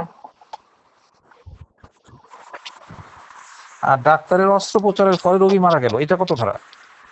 ৮৮। দুইটা কথা মনে রাখি, তার অস্ত্রোপচার আর ডাক্তার রোগী সংবাদ। ডাক্তার রোগী সংবাদ, হ্যাঁ বলেন। স্যার আমরা কি আপাতত ওই যে অপরাধজনক নরহত্যা, খুন, দস্যুতা আর ওই ব্যতিক্রম, মানে ব্যতিক্রমের মধ্যে স্যার এই দুইটা? হ্যাঁ, ব্যতিক্রমের মধ্যে এই দুইটাই বছর। হ্যাঁ, এই দুইটা ব্যতিক্রমের মধ্যে এই বছর এই দুইটা ইম্পর্টেন্ট। স্যার আর দস্যুতার যে সংজ্ঞা পড়াইছিলেন আপনি, ওইটা মাথায় রাখলেই তো স্যার দেওয়া যাবে। হ্যাঁ, দেওয়া যাবে। দস্যুতার সংজ্ঞা, চুরি কখন দস্যুতার শামিল আর বলপূর্বক আদায় কখন দস্যুতার শামিল, এই পর্যন্ত পড়লে দস্যুতা থেকে যে কোনো ধরনের সমস্যা আসলে পারবে না।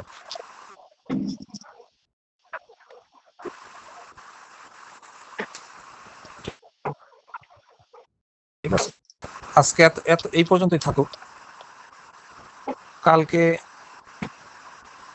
কামরুন্নেসা ম্যাডামদের মানে লিখিত যারা পরীক্ষা দিবেন তাদের একটা ক্লাস নিব। তাদের ক্লাসে আজকে যেমন আপনাদের ক্লাসে কামরুন্নেসা ম্যাডামদের আমন্ত্রণ জানাইলাম, কালকে এমসিকিউ যারা পরীক্ষা দিবেন এমসিকিউ এর পরেই কিন্তু লিখিত হবে। এখানে কালকে যাদের সুযোগ থাকবে আপনাদের, তারা কামরুন্নেসা ম্যাডামদের ক্লাসে জয়েন করবেন। আর কালকের ক্লাসটা বলে স্যার আমার মতে স্যার এমসিকিউ এর আগে স্যার রিটেনটা পড়া উচিত। এখন আইসা আমি বুঝতেছি স্যার প্রচুর পড়া। এতক্ষণে বুঝতে পারলেন, কিন্তু আমরা যখন কথা বলি তখন আমাদের উপরে বিশ্বাস রাখতে চায় না। স্যার আগে আগে ভাবছি কি যে আগে পাস করি এমসিকিউতে পাস হ্যাঁ, করি এটাই, কিন্তু না স্যার, চরম ভুল করছি স্যার। আমাদের কথা মানুষ কেন শুনে না সেটাও বলি। কারণ আমাদের দলে লোক সংখ্যা কম আর কি। কারণ এই সমাজে সত্য কথা সবাই বলে না, মিথ্যা কথা বলার লোক বেশি, খারাপের সংখ্যা বেশি। 50% যদিও স্যার আগে দেখেন পড়ে কামরুল রাখতাম ম্যাডামের, তাহলে স্যার তাহলে আজকে আপনি আপনি এত হাসতে লোক খেলতে হতো না স্যার। হেসে খেলে পরীক্ষা দিতে পারতেন। কিন্তু এই ভুলটা তো আমি আমার যারা প্রিয় ছাত্রছাত্রী শুরু থেকে আসে তাদের সেটা করতে পারি না। এই জন্য এই ব্যাচটাকে কিন্তু আমরা একদম 3টে একসাথে নিছি। 1 ঘন্টা ক্লাস, তার মধ্যে 40 মিনিট হলো এমসিকিউ, 20 মিনিট লিখিত, 10 মিনিট ভাইবা। এই পরিসংখ্যানটা ঠিক রেখে আমরা একটু যাচ্ছি আর কি। স্যার কামরুল হোসেন ম্যাডামের আর একটা জ্ঞান হবে, সেটা হলো যে লিখিত তো অন্য স্যাররা কেন বলে না, এটার কারণ কি? এমসিকিউ কিন্তু যে কেউ পড়াইতে পারবে, এমসিকিউ পড়াইতে কোনো জ্ঞানেরই দরকার নাই। আপনি নিজে আপনি ল পাস করে পরের মাস থেকে আপনি নিজেও এমসিকিউ পড়াইতে পারবেন। ল পাস না কইরা এক পার্ট পাস করছেন, আর এক পার্ট এখনো পাস করে নাই, তাও বাজার থেকে 5-7টা বই কিনা আপনি এমসিকিউ পড়াইতে পারবেন। কিন্তু লিখিত সব স্যার পড়াইতে পারবে কিনা বলেন? কারণ লিখিত পড়াইতে পারে কি পারে না এর মধ্যে কিন্তু ছাত্ররা বুঝা ফেলবে। কেন বুঝবে? এই যে Kamrul Hasan madam MCQ pass করছেন, এখন কিন্তু তার একটা ব্যাপক জ্ঞান হয়েছে। আমি স্যার ওনাকে লিখিত পড়াচ্ছি, আর এটা কিন্তু যারা নতুন জয়েন করছেন এরা না বুঝলেও কামরুল হাসান ম্যাডাম কিন্তু ঠিকই বুঝতেছে যে লিটন স্যার কি পড়াইতে পারে না। এই জন্য যারা ব্যবসায়িক তারা ওই এমসিকিউ দিয়েই চলে আর কি। এমসিকিউ দেখবেন তাদের শত শত হাজার হাজার ছাত্র, লিখিত তারা বলেও না, লিখিত অনেক সময় তারা পড়ায়ও না আর কি। লিখিত পড়ার সময় তারা ছেড়ে দেয় আর কি, এখন আপনারা অন্য স্যারের কাছে পড়ে নেন। আমরা কিন্তু সেটা করব না, আমরা লিখিতটাই বেশি পড়াবো। স্যার আপনি যে বার কাউন্সিলের যেভাবে পড়াইছিলেন স্যার, আমি একদিন দেখছি হয়ে গেছে স্যার, এমসিকিউ এর জন্য যে পড়াটা পড়াইছে জি জি, খুব সুন্দর এই জন্য লিখিতর সাথে পড়াইছিলেন। এমসিকিউর তো একটা সমন্বয় আছে। হ্যাঁ, সমন্বয় আছে। তারপর আরো ভালো পড়াইতে পারতাম, কিন্তু আমি তো আসলে পর্যাপ্ত সময় দিতে পারি না। সপ্তাহে 2 দিনের বেশি তো কোনো ব্যাচকে দেওয়া সম্ভব না। তো তারপরে যতটুকু এখন পড়াইছেন আলহামদুলিল্লাহ এই জন্য পারছি স্যার।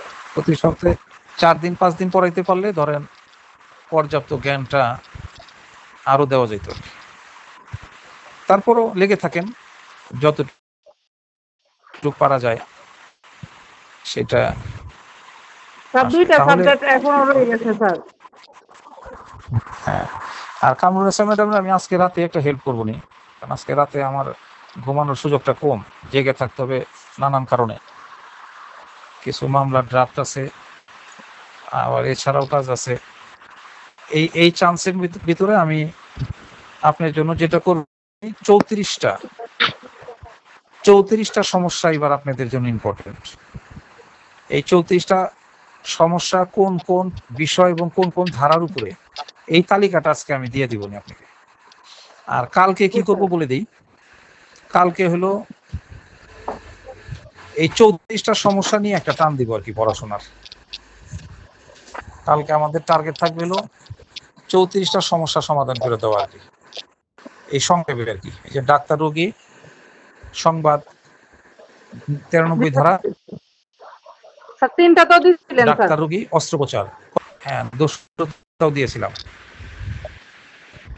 ঠিক আছে, এইভাবে 34টাই সংক্ষেপে একটা তালিকা করে দিব, তাহলে অন্ততপক্ষ সমস্যা নিয়ে। কারণ গত লাস্ট বছর 2023 সালে শেষ বছরের প্রশ্ন আপনারা দেখেছেন কিনা আমি জানি না, 2023 সালের লাস্ট বছর কিন্তু 1 নম্বরে দণ্ডবিধি থেকে 1 নম্বরে একটা সমস্যামূলক প্রশ্ন আসছে, আর 2 নম্বরে আসছে কিছু টিকা। সব এখন পার্থক্য। হ্যাঁ, পার্থক্য টিকা এগুলি। তাহলে এখন সমস্যাটা কিন্তু শেষ ইয়ারে এসে আঘাত করছে আর কি। এখন আমার মনে হয় যে এইবারও স্যার সমস্যা তো স্যার দুইটা আসছে স্যার। এইবারও হ্যাঁ 2টা আসছে। এইবারও কিন্তু এই সমস্যাটা এসে আপনাদের ফেলে দিতে পারে।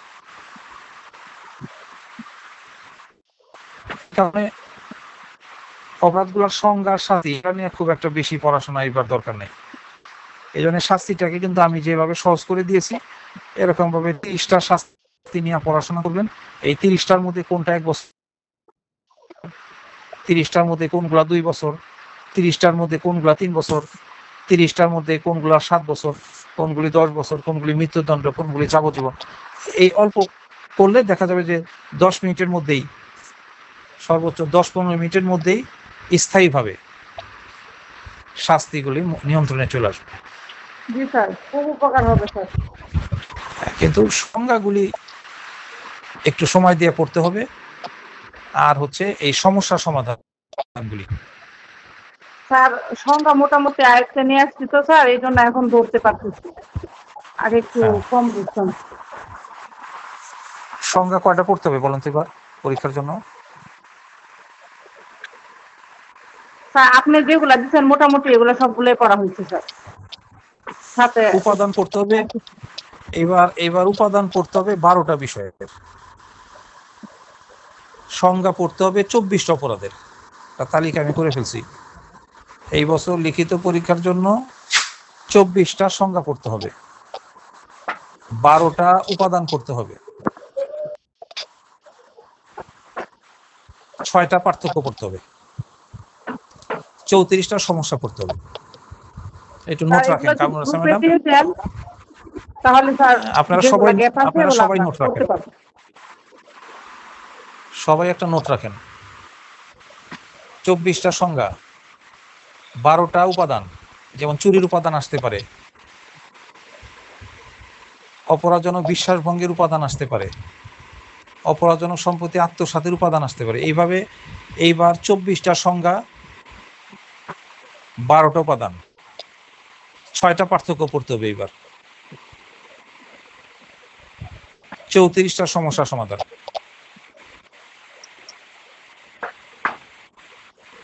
এই তালিকাটা কামরুল হাসান ম্যাডাম আমার কাছ থেকে নিয়ে নিন, আমি নিয়ে সবার গ্রুপে দিয়ে দেবো নি আর কি। আমার বক্তব্য একটাই, আমার কাছে না পড়লেও যাতে সবাই অ্যাডভোকেট হয়, আমার কাছেই পড়তে হবে এরকম না। আর সবাই পড়ানোর সময় আমার নেই, কিন্তু সবাই অ্যাডভোকেট হোক এইটা আমার কামনা থাকে। এই জন্য এই যে 24টা সংজ্ঞার তালিকা এইটা সব গ্রুপে দিয়ে রাখবো। স্যার 12টা উপাদান পড়তে হবে, কিন্তু কোন উপাদান 12টা পড়বেন এটা জানা দরকার আছে কিনা। দেখা গেলো এমন একটা উপাদান পড়লেন কষ্ট করে, ওই উপাদানটা পরীক্ষায় আসবে না, তাহলে যেটা আসবে না এটা পড়ছেন, আর যেটা আসবে সেটা পড়লেন না, তাইলে একটা ক্ষতির কারণ কিনা। কাজে কোন 12টা উপাদান পড়তে হবে। আর এখন এর পরের বার যারা পরীক্ষা দিবেন এখন এই 12টা নিয়ে নেবেন, 12টার সাথে আর 3টা উপাদান এসে যোগ হবে, মানে যারা পরের বছর পরীক্ষা দিবেন এদের পড়তে হবে 15টা, 3টা বাড়বে। কেন বাড়বে সেটারও ব্যাখ্যা আছে। তাহলে এখন 12টা নিবেন উপাদান, আর পরে 3টা যোগ করে দিব। এখন 24টা সংখ্যা নিবেন যারা পরের বছর লিখিত দিবেন, এখন এমসিকিউ দেন নাই, 24টার সাথে আর 6টা যোগ হবে, 30টা সংখ্যা পড়তে হবে টোটাল। আর পার্থক্য পড়বেন কামরুল হাসান ম্যাডাম এবার পরীক্ষা দিবেন 28 তারিখে, ওনারা পড়বে 6টা, আর যারা পরের বার পরীক্ষা দিবেন ওনাদের পড়তে হবে 8টা, 2টা। আর সমস্যা আপনি কি রেডি করে রাখছেন? এগুলো কি গ্রুপে দিয়ে দিবেন? রেডি মানে আমার মাথায় আছে আর কি। আমি আসলে কাগজপত্র কলম খাতার চেয়ে সবসময় মাথাটারে কাজে লাগাই আর কি। আমি যে হাসপাতালে ছিলাম গ্রিন লাইফে 2 ঘন্টা, আমার ওয়াইফেরই খালু আর কি, আমার খালু শ্বশুর, এই জন্য না গিয়ে পারলাম না। নিজের খালু হইলে ফাঁকি দেওয়ার সুযোগ থাকে, বদনাম কম হয়, কিন্তু খালু শ্বশুরে যদি দেখতে না চাই তাহলে জামাই ভালো না, জামাই দেখতে আসলো না, এই বদনাম বেশি হবে আর কি। এই জন্য যাইতে বাধ্য। কিন্তু এই চান্সেই কিন্তু আমি তো গ্রিন লাইফের নিচে বসা ছিলাম, ছবি পাঠাইছি দেখলাম, ওইখানে নিচে সুন্দর বসার জায়গা আছে, এইখানে বসেই কিন্তু আমি এই তালিকাটা করে ফেলছি। এই জন্য এই তালিকাটা মাথায় সেট আপ, আমি কতক্ষণ পরে এটা দিয়ে ম্যাডাম এখন কয়টা বাজে? 40 বাজে স্যার, 12টা। ঠিক একটার সময় একটা SMS দিয়ে দিয়েন যে স্যার এই বিষয়গুলি তালিকা দিয়েন, এই কথাটুকু লিখলেই হবে, স্যার তাহলে একটার সময় আমি ফ্রি হয়ে যাবো আর কি। স্যার ওই যে 7 বছরের বাসায় নিচে হলে এবং 7 বছরের উপরে হলে এটা আর একটু মানে ওই এটা একটু বলে দেন শাস্তিটা। কামরুল হাসান ম্যাডাম এখন আমার চেয়ে বেশি জানে, কারণ MCQ পাস করছে। কামরুল হাসান ম্যাডাম ওনার প্রশ্নের ব্যাখ্যাটা দিয়ে দেন, 7 বছরের নিচে হলে কি হবে শাস্তি, আর 7 বছরের বেশি হলে কি হবে। স্যার বেশি হলে 7 বছর বেশি হলে স্যার জরিমানা করে এবং হয়। হ্যাঁ, এবং অর্থদণ্ড বা তদুপরি অর্থদণ্ড হয়। জি স্যার। মানে 7 বছর বা তার বেশি হলেও কারাদণ্ড তো হবেই, কারাদণ্ডের সাথে আবার তদুপরি অধিকন্তু অর্থদণ্ড হবে।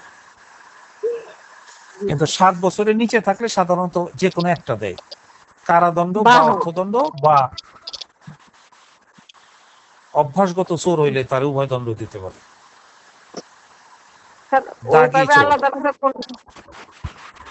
দাগি চোর হইলে ওরে উভয় দণ্ড দিতে পারে, যে বারবার তুমি চুরি করতেছো।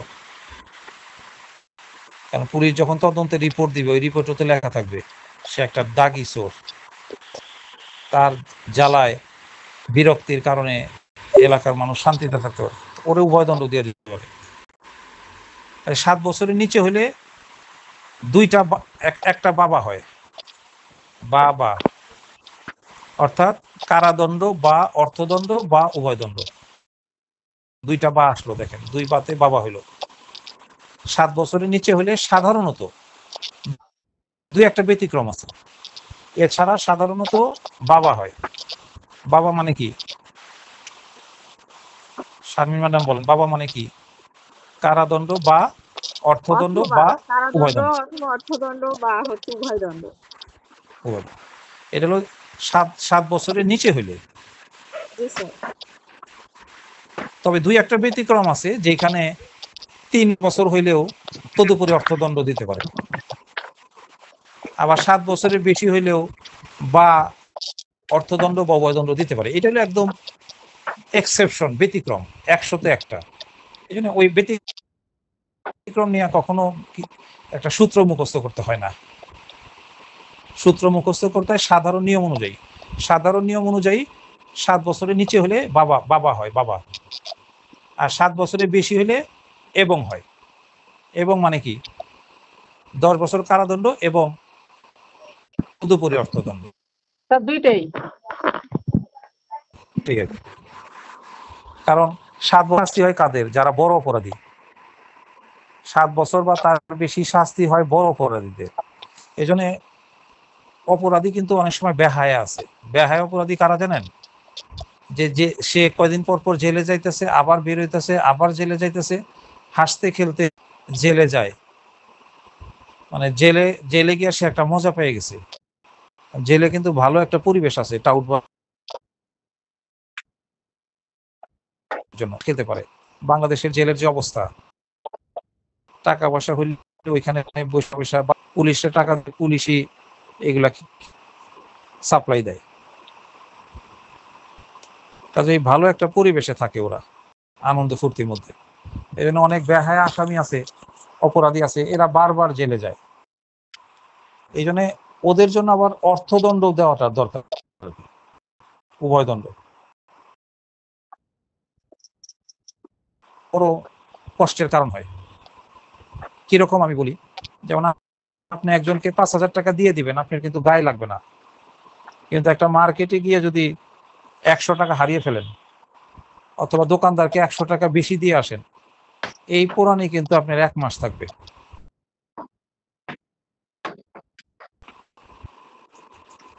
অর্থের একটা পুরানি বা জ্বালা এটা কিন্তু আছে। এই জন্য এই বেহায়া আসামিদের জন্য, অপরাধীদের জন্য ব্রিটিশ সরকার 1860 সালে অর্থদণ্ডের ব্যবস্থাও করছে।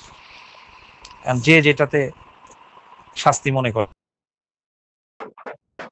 আর কি। জেলখানায় দিলে, কারাগারে দিলে সে মনে করে এটা আমার জন্য কিছুই না, ডাল ভাত। এই জন্য ওরে তখন দরকার অর্থদণ্ড। 1 লাখ টাকা 50,000 টাকা অর্থদণ্ড দিল, তখন সে একটু চিন্তা করতে পারে আমি আর এই ধরনের অপরাধ ভবিষ্যতে করব না, তাইলে আবার আমাকে 1 লাখ টাকা 50,000 টাকা অর্থদণ্ড দিতে হবে। এই বেহায়া আসামিদের জন্য এই অর্থদণ্ডের ব্যবস্থা। এটা ব্রিটিশ সরকার খুব চিন্তা ভাবনা করে তাদেরকে নিয়ন্ত্রণ করার জন্য আইন করছে। অনেক আইন আছে, ওদের দেশে এগুলি নাই আর, চরিত্রের কারণে। যেমন ইংল্যান্ডে এখনো একটা স্থাবর সম্পত্তির বিক্রয় দলিল আনরেজিস্টার্ড অবস্থায় করা যায়, রেজিস্ট্রেশন করার কোনো প্রয়োজন নাই।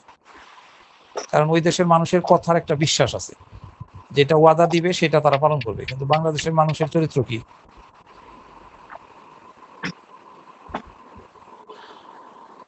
ওয়াদা দিয়ে ওয়াদা ভঙ্গ করা, এটা হলো একটা কমন নেচার বাংলাদেশের মানুষের। ঘন ঘন প্রতিশ্রুতি দিবে আর ঘন ঘন প্রতিশ্রুতি ভঙ্গ করবে। মানে বাংলাদেশের মানুষ জমি বিক্রি করার পরে টাকা